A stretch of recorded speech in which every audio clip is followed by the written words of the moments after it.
What's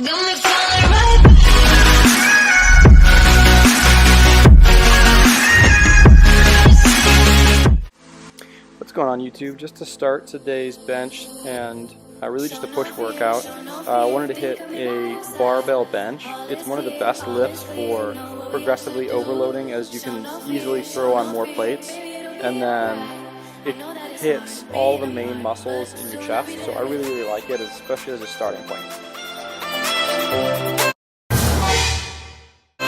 In order to get some core in here, what I wanted to do is, in my rest set in between the benches, I just went and did some straight kicks. So for these ones, really focusing on squeezing the core and not letting your hip flexors kind of end up helping you pick up your legs.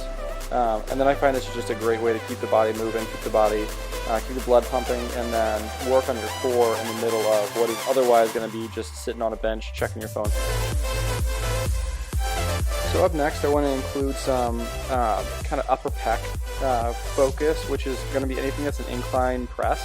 And for this one, just to get a little different perspective and to change it up a little bit, I used a hammer grip. So you're basically just going to have, you know, the dumbbells line up with your torso, and then really just focus on squeezing at the top.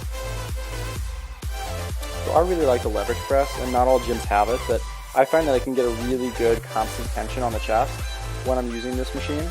And so I like to usually include this when I'm going for more of a higher volume day for chest.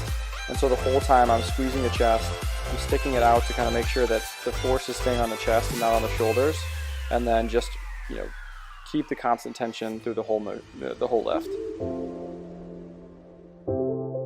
I love using dips as the kind of handoff between the chest part of the exercise and the triceps. For this one, to make sure it's more of a chest focus, I try and lean forward the whole time, and then as you'll see, I can kind of self-assist with a jump.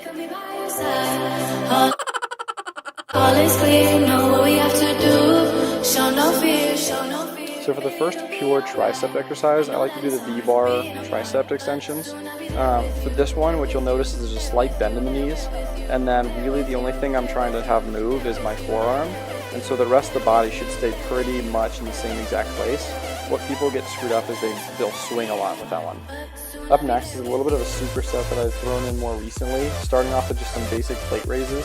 So for this one, I'm grabbing it on the side, and then every time I get to a point where I try and look through the center, there's like a little hole in the center, so my point of range of motion is always that I can look at my through the plate and see what's going on. Usually it's like a mirror, so I can make eye contact with myself through the plate. And then I supersetted that with decline easy bar skull crushers. So for this one, really just focus on, you know, for constant tension on the triceps. What you'll notice is when I'm doing the lift, the bar never comes perpendicular to the ground, so that it makes sure that it doesn't ever get easy, and it's always staying, the triceps are always staying engaged.